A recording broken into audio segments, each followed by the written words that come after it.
My name is Rachel Porter, and I'm 29 years old.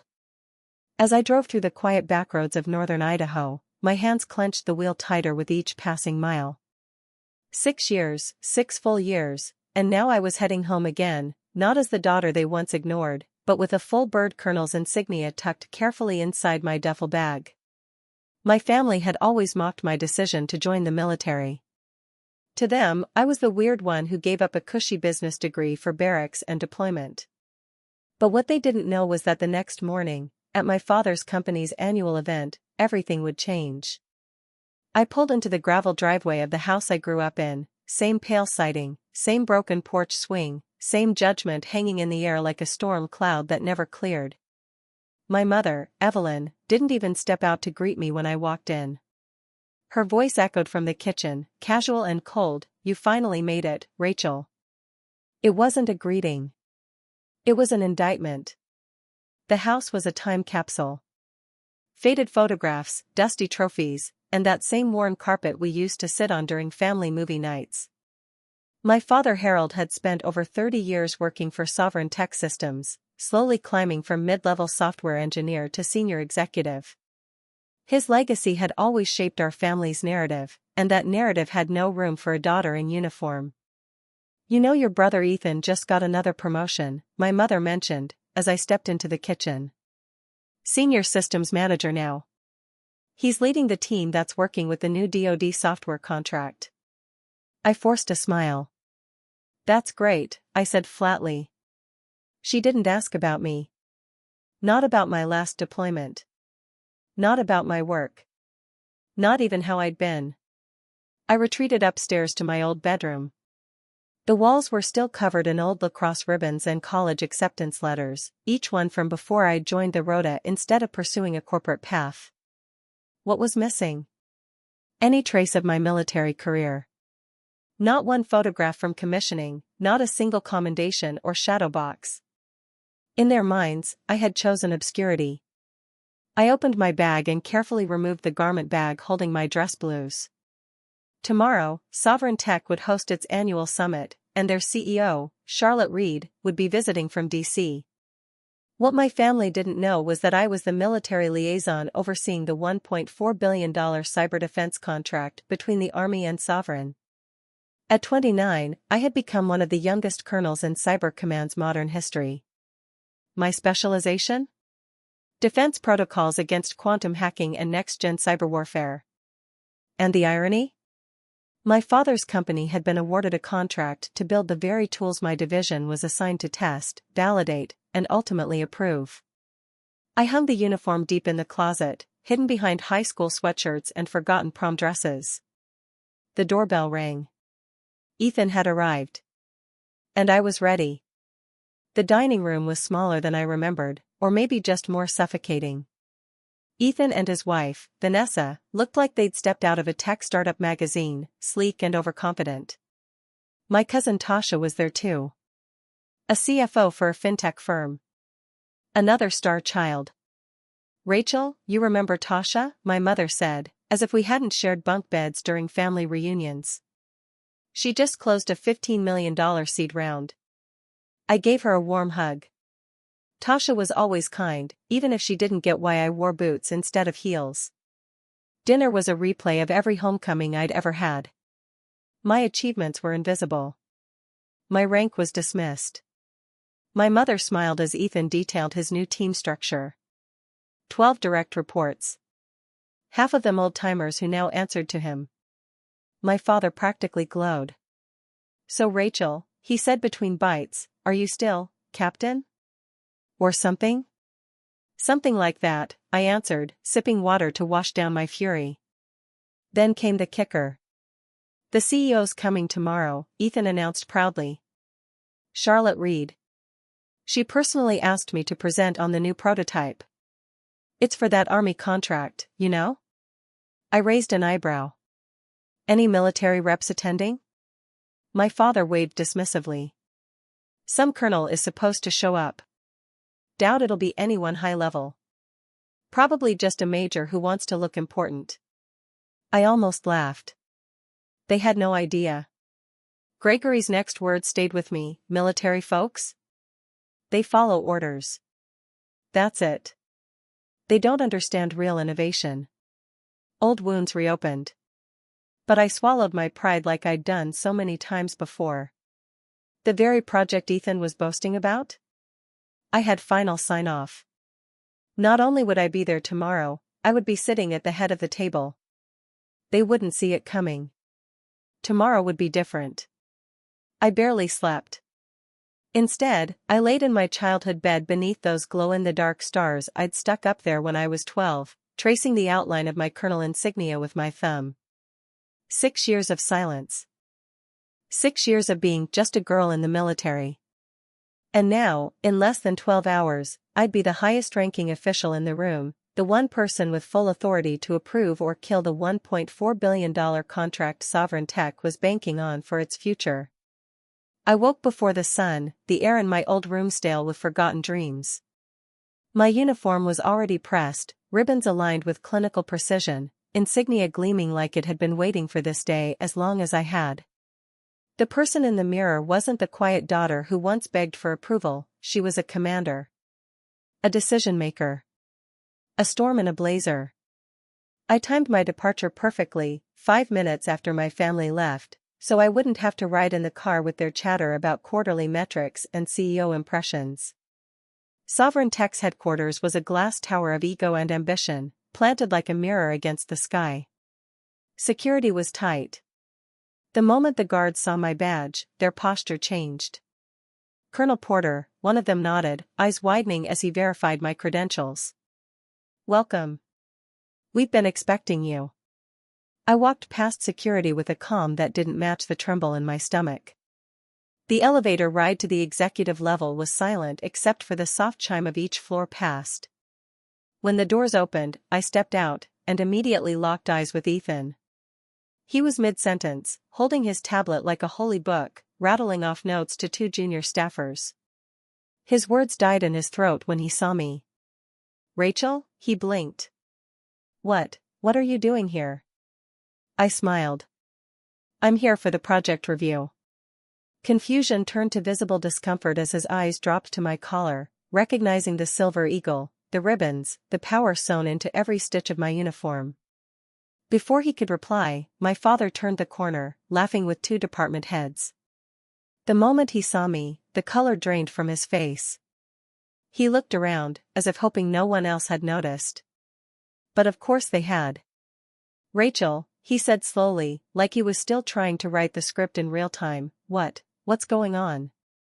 Just prepping for the 9 a.m., I replied coolly, brushing past him. Inside the boardroom, the mood was different. Staff stood when I entered. One in turn nearly dropped the coffee tray. The name placard at the head of the table simply read, Military Liaison, DoD. I took that seat. For the next 15 minutes, Sovereign senior staff trickled in, each one clearly expecting a man in his 50s. When they realized I was the one holding the pen on this deal, I saw their entire energy shift. Then, at exactly 9:01 a.m., Charlotte Reed entered. Tall, sharp-suited, and infamous for her efficiency. She stopped mid-stride when she saw me. Colonel Porter, she said, surprise turning into genuine delight. You're here in person? Felt like the right day for a personal appearance, I said, shaking her hand. She turned to address the room. Everyone, this is Colonel Rachel Porter, the Pentagon's senior liaison on Project Sentinel. She has final sign-off on every technical spec, security measure, and milestone release. So please, let's make today worth her time. A stunned silence followed. Then murmurs. Then glances toward my father and Ethan. I didn't look at them. The meeting began. Each department presented their progress reports, but now their words were filtered through fear and deference, because I wasn't just a visitor. I was the project's gatekeeper. When it was Ethan's turn, he approached the screen with his usual bravado, but his voice wobbled on the third sentence. We've integrated the initial framework for the command-level interface, and, we believe this will streamline communication between. Can you clarify how this UI mitigates cross-platform security gaps in live data sync? I asked. He blinked. What gaps? The ones your design introduces at layer 3, especially during secure packet transfers, I replied. Are you prepared to discuss patch protocols? Ethan looked like a man who'd just realized the house he built was made of glass. He stammered, mumbled something about dev teams and delayed QA, then went silent. Please revise the integration specs and submit by Friday, I said, making a note. Or we'll have to pause development. I heard my father shift uncomfortably in his chair. Heard his world cracking open like a poorly encrypted server. Charlotte simply nodded. Agreed. But that wasn't all. Because just before the next speaker, she added, also, Colonel Porter will be staying on site for the next 2 days to oversee our compliance audit. I expect full access to all department leads. I watched the blood drain from Ethan's face. That audit? It would mean reviewing everyone, including him. Including his performance. Including every line of bad code he passed off as genius. I didn't gloat. But I did glance once, just once, toward the man who had called me, still a captain or whatever, less than 12 hours ago. And I saw something in his eyes I never thought I'd see again. Fear. But that's not all. Because the next voice that called out in the room wasn't mine. It was Charlotte Reed's. And what she said next would upend everything, not just for my brother, but for my entire family. Before we proceed, Charlotte Reed said, I have one more announcement. The air shifted. Everyone straightened. Charlotte rarely added off-agenda items, and never without a reason. Colonel Porter, she continued, I've reviewed your background and saw your pioneering work with defense-integrated cybersecurity. Given your insight, I'd like you to lead the panel reviewing our upcoming candidate evaluations for senior technical roles. Including the team Ethan manages. I felt the blood rush from my brother's face like it was being siphoned. Of course, I said, voice neutral. Happy to assist. The thing is, Ethan always believed I was running from something. He just never understood what I was running toward. When I was 17, I stood at that very same dining table during my last spring break home from college. I had just received confirmation of my ROTC full ride, and I still remember the way my father reacted. He looked like I had just told him I'd joined a cult. The army, he said, barely containing his disgust. Rachel, that's for kids who couldn't hack it in school. My mother, always the softer disappointment, just clutched her pearls and whispered, but you were supposed to intern at Syncantech this summer. It was the first time I had stood my ground. And it was also the first time I saw something shudder in my parents' eyes when they looked at me. From then on, I stopped being Rachel, their high-achieving daughter. I became Rachel, the family's deviation. They stopped asking questions about my life. They never visited during OCS. When I pinned captain 2 years early, they sent a text, no call, no card. When I was promoted to major after heading a task force that caught an Iranian-led breach ring targeting U.S. intelligence, my own father asked if I was still stationed in Alabama. I had fought cyber warfare on 3 continents. I had advised NATO. I had once personally led an encrypted takedown that prevented a foreign drone strike targeting a classified airbase. And they thought I filed paperwork. Now, here I was, sitting in the corporate lion's den, holding the fate of their favorite child in my carefully measured hands. Colonel Porter, one of the lead engineers said, pulling me back to the room, would you like to review the current threat mitigation matrix? Yes, I replied, but I'd also like to see the logs from last week's breach simulation. The one flagged by QA. That detail wasn't in any of the presentation slides. But I'd seen it in the back-end reports Sovereign sent to DoD oversight, buried in the metadata. Everyone turned toward Ethan. His mouth opened. Then closed. You knew? He asked. I'm the Pentagon liaison, I said. I know everything. Charlotte, to her credit, raised an eyebrow. Is there something we should be concerned about, Ethan? He hesitated. The breach was unexpected. But it didn't reach core systems. Yet, I added, coolly. I could have let him drown right there. But I didn't. Because this wasn't about revenge. This was about accountability. I'll need full access to your team's debug logs, I said. Let's reconvene in 48 hours. I'll prepare a full performance assessment by then. And with that, the meeting moved on. Afterward, the room cleared slowly. Charlotte walked over and lowered her voice. Rachel, she said. Why didn't you tell me you were Harold's daughter? I gave a small smile. Didn't seem relevant. Your reputation preceded you, she added. But seeing you work, I get it now. You command the room. From the corner of my eye, I saw my father standing by the espresso machine, watching us. He didn't approach. He just stood there, like a man who'd realized the sun in his little professional solar system had quietly shifted position.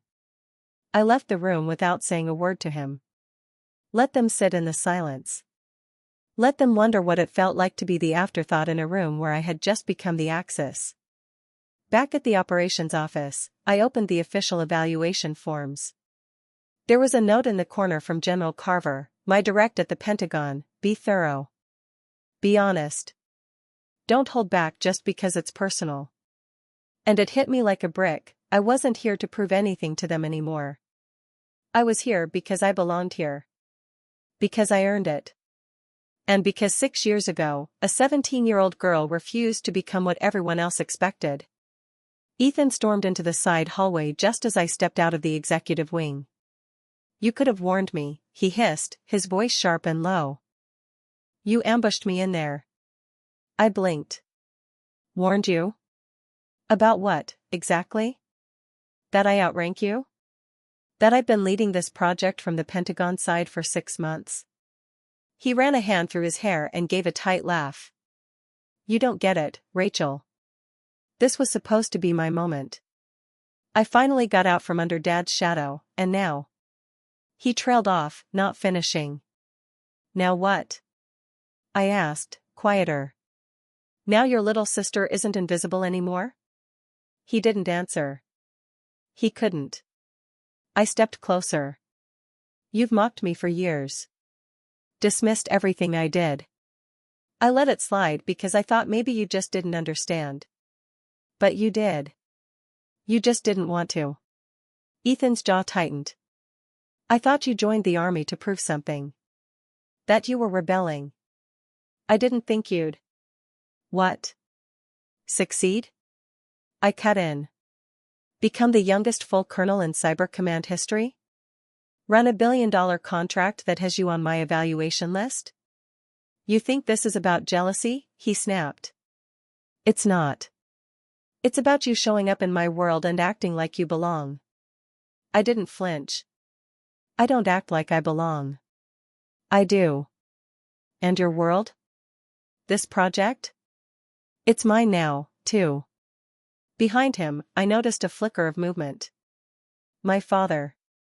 He had heard everything. Ethan turned and saw him too, and his shoulders sank like air escaping a punctured balloon. My father didn't speak for a long moment. Then, in a voice quieter than I'd ever heard from him, he said, Is it true? You have the final say? I turned slowly, meeting his eyes. I'm the signing officer. Nothing goes through without my clearance. Including Ethan's proposals. Including staffing. Including performance reviews. He stared at the floor like it had betrayed him. I didn't know, he finally said. I had no idea you were this far along in your career. I tried to tell you, I replied, bitterness creeping in despite my control. Emails. Calls. Invitations. You just weren't interested. His eyes flicked up. And in them, I didn't see anger. I saw fear. I thought you were just doing something to fill time, he said. A job to pay bills. I didn't realize it was this. I took a breath. You didn't want to realize it. A long silence passed. Then, to my shock, he said something I'd never heard from him. You were right. I blinked. What? You were right to choose your own path. I see that now. I was so focused on Gregory, on Ethan following in my footsteps, that I forgot you were forging a path no one had walked before. For a second, I couldn't breathe. Ethan stood frozen beside him, caught in the wreckage of that confession. But why didn't you say anything earlier? My father asked. Would you have listened? I replied. He nodded slowly. No. Probably not. That's when the unexpected happened. Ethan, without speaking, pulled something from his pocket, a flash drive. I'm submitting a revised interface framework, he said, voice quiet. The previous version had flaws. You caught them. And I need to get better at recognizing when I've been outclassed. I looked at the drive, then at him. I'll review it, I said. Like I would anyone else's. He didn't ask for more than that. He just nodded, and walked away. My father stayed behind. I want to understand, he said. What exactly do you do in your job? I looked at him for a long moment. Then I told him. Everything. From the cyber threat neutralization in Eastern Europe to the secure infrastructure protocol I wrote that's now standard across all NATO deployments. I told him about the simulations I designed, the missions I led, the secrets I kept. And for once, he listened. Not like a father who had already made up his mind. But like a man who had finally realized how badly he had underestimated the person standing in front of him. When I finished, he didn't say a word. He just looked at me, with awe. For the first time. Colonel Porter, he said quietly, as if the words were foreign in his mouth but holy somehow, thank you for your service. I didn't expect the tears. But they came anyway. 6 weeks later, I hosted a private dinner at the Army Club in Arlington. The invite list was small: my parents, Ethan and his wife, Charlotte Reed, and Brigadier General Yvonne Carver, my longtime commanding officer. The room overlooked the Potomac. Linen tablecloths. Candlelight. A quiet hum of conversation around us that felt civilized. My father walked in wearing his nicest suit. My mother carried a pie dish, of all things, peach cobbler, from scratch. It was the closest thing to a peace offering I'd ever seen from her. Ethan showed up early, for once. He brought a bottle of wine and a quiet humility he'd never worn before. Hey, he said, placing the wine on the sideboard. I meant to tell you. Your revisions to the threat detection matrix? They made our QA numbers jump 18%. Shannon gave me a bonus. Which, technically, I owe you dinner for. Technically, I smiled. But I'll take a drink for now. He poured. At 6:30 sharp, General Carver arrived. Everyone stood.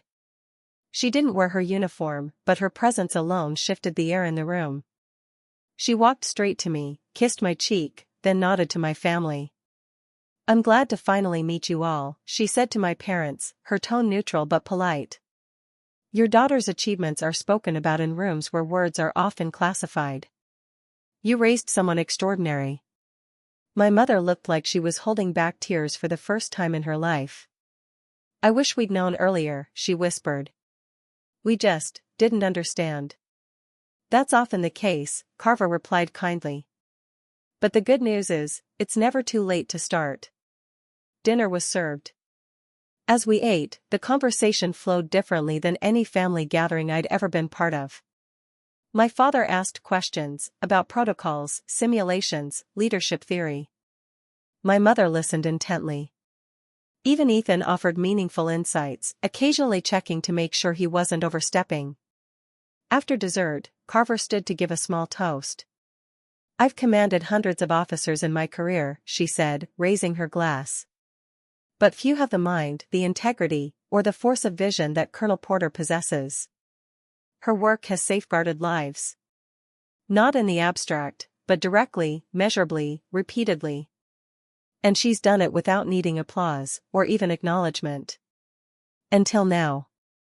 Everyone raised their glasses. Even my mother had tears in her eyes. Then my father cleared his throat. I used to tell people my daughter was off doing something with the army, he began. But that's not what I'll say anymore. He turned to me, glass in hand. I'll say my daughter is Colonel Rachel Porter. She protects this country in ways I'll never fully understand, and I'm proud of her, not just for what she's achieved, but for the strength it took to do it without us behind her. That ends now. He raised his glass higher. To Colonel Porter. They all echoed it. Even Ethan. I stared at them for a beat, then raised my own glass. To growth. To being seen. And, silently, to never needing their approval again, but appreciating it now that it was finally real. That night, after everyone had left and the staff cleared the last dish, I sat alone with General Carver on the balcony. "You okay?" she asked, not unkindly. "I think I am," I said. I didn't realize how heavy it was, carrying that need to prove myself. For so long. And now? Now, I said, sipping the last of my wine, I don't need them to validate me. But it's nice to finally be visible. She nodded once. Visibility's powerful. But don't mistake it for your worth. That? You earned without them. I smiled. Outside, the lights of DC glimmered across the water. The capital, the chaos, the cause I had chosen. I'd come home to a house that never saw me. And left it as someone no longer asking to be seen, but standing tall, on her own terms, in full view.